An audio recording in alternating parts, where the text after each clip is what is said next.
오늘 전병서 중국경제금융연구소 소장 모시고 지금 중국이 조금 얘기할 거리가 많은 것 같아요.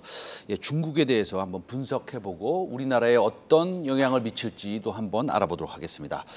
네, 소장님 안녕하세요. 안녕하십니까? 네. 그 소장님 제가 처음 뵙습니다. 아, 네. 네. 예, 근데 이제 워낙에 저기 TV에 많이 나오시고 또 유명하신 분인 건 알고 있는데 대우증권, 하나증권 계셨는데 그 중국에 이렇게 포커스해서 이렇게 하시게 된 배경은 어디에 있습니까? 제가 네. 임원으로 승진하면서 네네. 했던 첫 번째 일이 이제 중국 리서치를 하는 거였고, IB를 하면서 네. 주로 했던 일들이 이제 중국 IB 관련되는 일이었습니다. 그래서 중국 전문가시군요. 알겠습니다. 그럼 오늘은 중국에 대해서 좀 여쭤보고요. 또 중국 현재 상황이 한국 경제에 어떤 영향을 미칠 것인지, 또 시장에 어떤 영향을 미칠 것인지에 대해서도 한번 여쭤보도록 하겠습니다. 자, 그 상하이가 전면 봉쇄했다가 조금 완화한 것 같아요. 뭐 특별한 이유는 없는 거죠? 있습니다. 있어요? 100% 봉쇄했다가 네네. 지금 53% 완화를 했어요. 그렇다고 해서 뭐 자유롭게 돌아다니는 건 아니고 자기 아파트 단지나 이제 자기 지역에서 이제 이동하는 것은 허용을 했는데, 중요한 포인트는 이제 무증자나 확진자 숫자가 감소했다는 겁니다.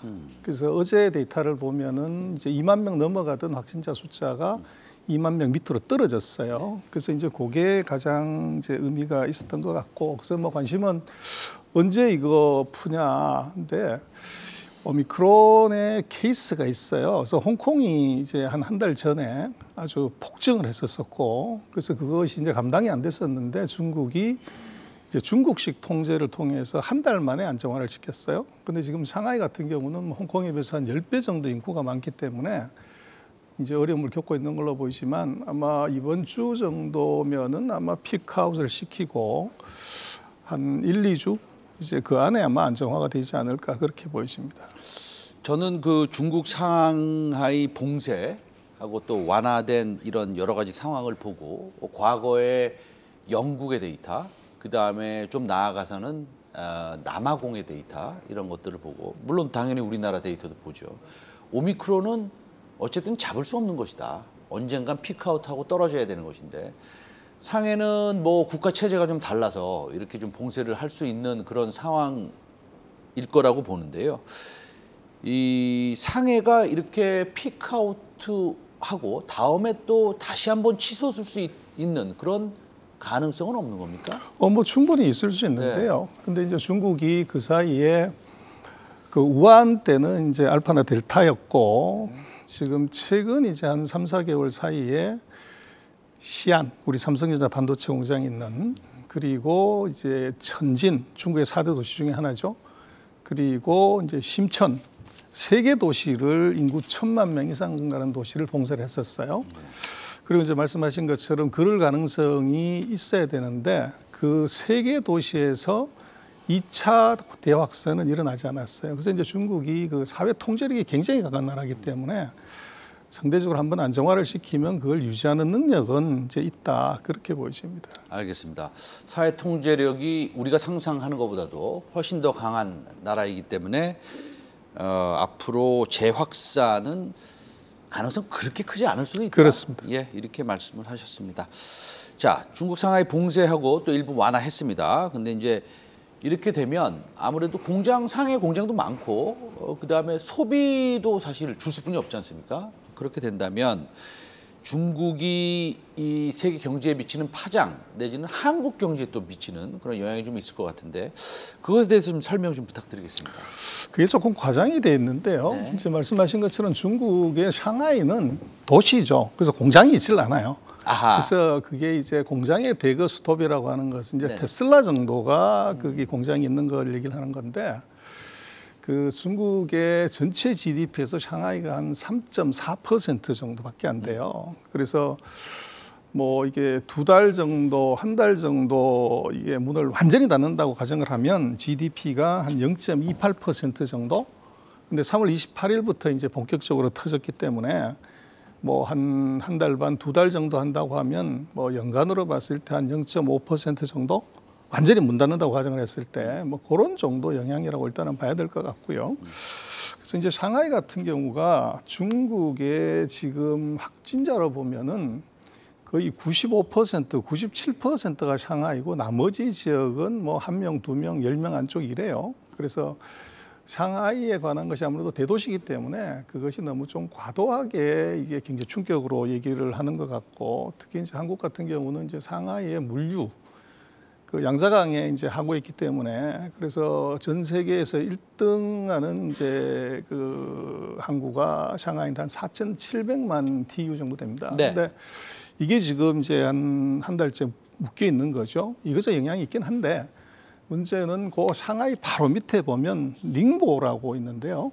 그게 조우산이라고 하는 항구가 아주 큰 게 있어요. 네. 그게 한 3,100만 TU 정도가 되고, 그 조금 더 밑으로 내려가면 이제 복주에 있는 샤먼, 네. 우리 뭐 골프 치러도 많이 가는 거기도 한 1,200만 TU 네. 정도 돼요. 그래서 이 두 개를 합치면은 상하이 항 정도 규모의 항구가 또 있다는 거죠. 그래서 뭐 물류가 장기적으로 문제가 된다거나 그렇게 보이지는 않고요. 정말 급한 것들은 이제 그 인근 항구로 이제 돌아갈 수 있기 때문에 아마 장기화될 가능성은 좀 낮지 않은가 그렇게 보여집니다. 샹해 항구가 봉쇄가 됐는데 4,700만 TU. 근데 이제 그 밑에 가면 조우선하고 샤먼하고 이렇게 샤먼하고. 뭐 돌아가면 되는 거군요. 그렇죠. 알겠습니다.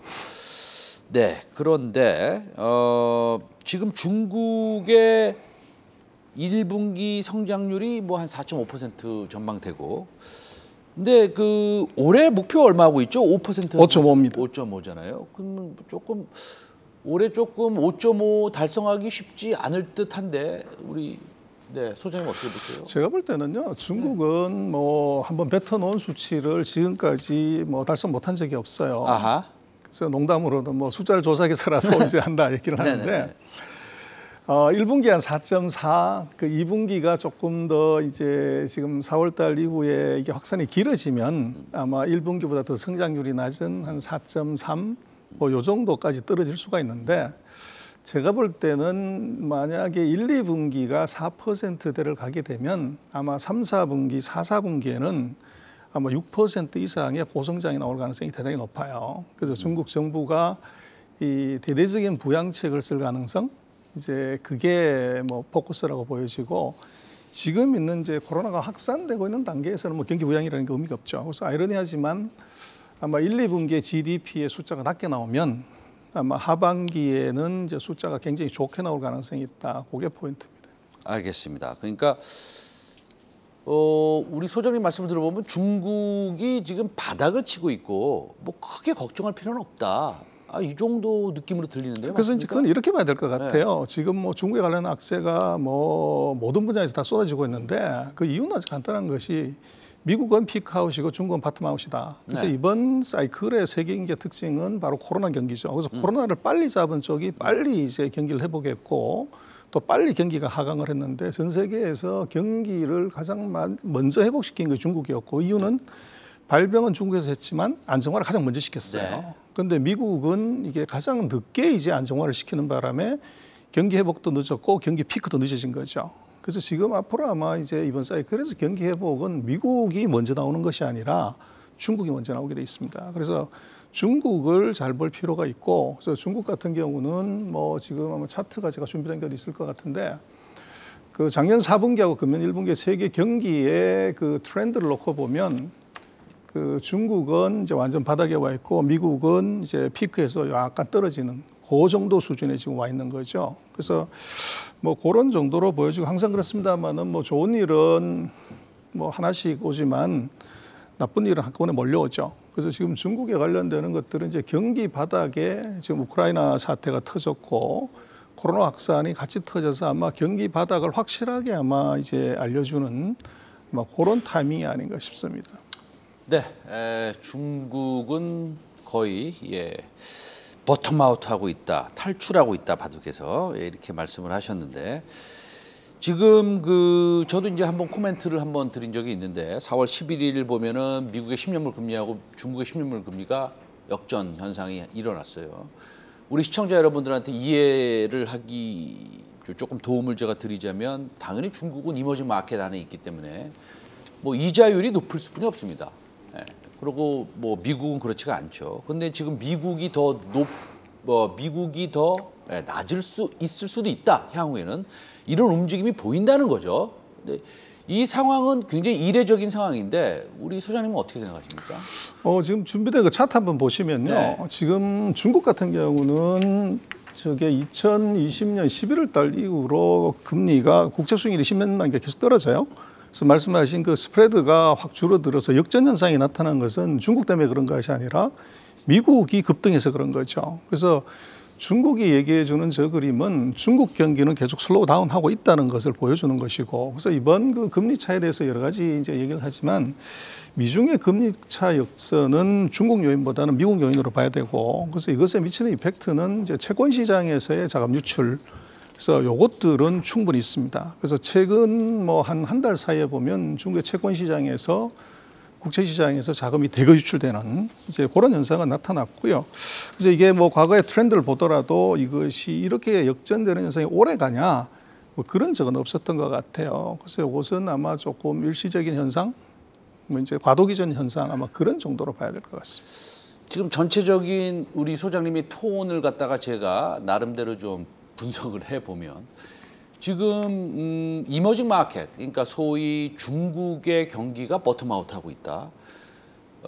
사실은 뭐 지난 한 3, 4개월, 좀 길게 보면 6개월 동안 거의 최악의 수준 아니었습니까? 주가도 마찬가지고 지수도 마찬가지고.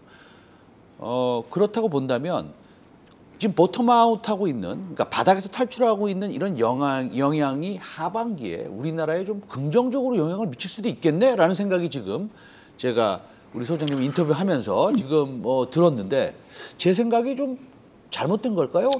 그게 저는 맞다고 보는데요. 네. 그래서 중국이 그 경기 부양책을 이제 쓰는 스타일이 네. 과거와는 다른 것 같아요. 과거 같으면은 이제 뭐 토목공사들 왕창하고 뭐 이제 소비 부양 이제 하는 돈을 퍼넣는 쪽에서 이번에는 SOC 투자를 대폭적으로 늘립니다. 근데 SOC 투자의 핵심이 이게 시멘트 공사가 아니고 이것이 IDC 센터 같은 IT 인프라에다가 돈을 왕창 집어넣어요. 그리고 물론 이제 SOC를 건설하는데 이건 지방에 있는 것들을 하기 때문에 그 SOC 투자하고 또 하나 이제 중요한 것은 뭐 부동산에 대해서 중국에 대한 부정적 얘기가 굉장히 많이 나왔지만 헝다부터.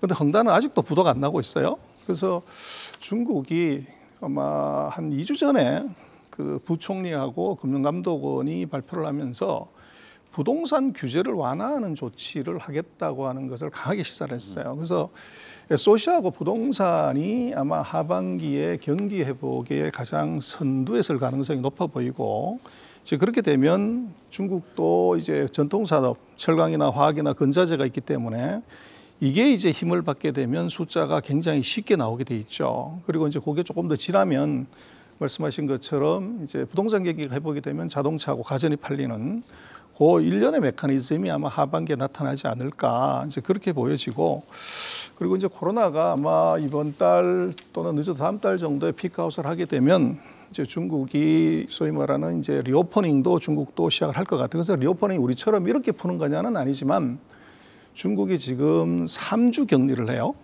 근데 그 3주 격리를 2주나 1주로만 단축을 시켜도 이것이 모빌리티가 확보가 되는 것이죠. 그래서 그렇게 놓고 보면 아마 리오퍼닝에 관련되는 것들은 이제 소비를 이것을 이제 그 진작시킬 가능성이 높고, 지금 SOC하고 부동산의 규제 완화는 소위 말하는 전통산업, 전통 제조업의 경기를 요것을 되살리는데 아주 기여를 할 가능성이 있어 보입니다.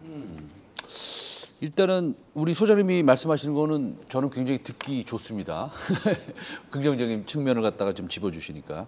마지막 질문인데요. 이거 뭐 준비된 질문은 아니지만 지금 미국과 러시아 간에 뭐 문제는 있는 거 아니겠습니까? 어쨌든 서방과 러시아 간에 문제가 있는데 그건 이제 미국이라고 제가 표현을 하고 있는 건데, 지금 미국이 러시아 사태, 러시아 전쟁에 집중을 하고 있는 동안 좀 중국은 좀 여러 가지 측면에서 자유롭지 않을까 이런 생각이 또 좀 떠오르는데 우리 소장님 생각은 어떠세요? 저는 그렇게 보지는 않는데요. 네. 그래서 이번 바이든의 러시아 제재는 네. 이것은 1타 3피, 그 도란하던 저 새를 3마리 잡는 네네. 러시아를 이것을 재정을 궁핍화시키는 궁핍화 전략이 됐고, 두 번째는 이게 유럽을 한 줄에 다 끼어서 미국 편을 만들었다. 네. 그리고 세 번째는 중국을 옴짝달싹할 수 없게 만들었다는 것입니다. 그래서 첫 번째는 이 러시아를 지원한다고 하면은 이것은 이제 러시아가 숨통을 트이는 거지만 미국이 러시아를 지원했을 때 이 금융 제재를 하겠다는 것을 강하게 시사를 했고 그래서 꼼짝을 못 한다는 거죠. 그래서 그렇게 놓고 보면 중국으로서는 이것이 그 명분을 위해서 액션하는 것보다는 이제 실리를 찾게 되는데 그 실리 측면에서 러시아를 지원하는 것이 굉장한 부담으로 왔기 때문에 지금 꼼짝 않고 있는 이제 그런 상황이 된 것 같아요. 그래서 이 반대로 중국 입장에서는 이번 사태 때문에 아주 곤혹스러운 것은 석유 가격의 상승입니다. 중국은 뭐 세계 최대 석유 수입국인데 석유 가격이 60달러에서 120달러 올라간 것의 최대 피해는 바로 중국이 보고 있죠. 그래서 중국으로서는 이제 그 러시아하고의 관계, 미국하고 관계를 굉장히 신중하게 그 대응할 수밖에 없는 이제 내부적으로는 그런 사정이 있어 보입니다. 알겠습니다. 자, 결국은 뭐 미국이 위너가 되는 것 같습니다. 전병서 소장님 모시고 오늘 중국에 대해서 말씀 많이 들었고 그것이 하반기에 우리나라에 좋은 영향을 미칠 수도 있다라는 코멘트 해주셨습니다. 오늘 말씀 감사합니다.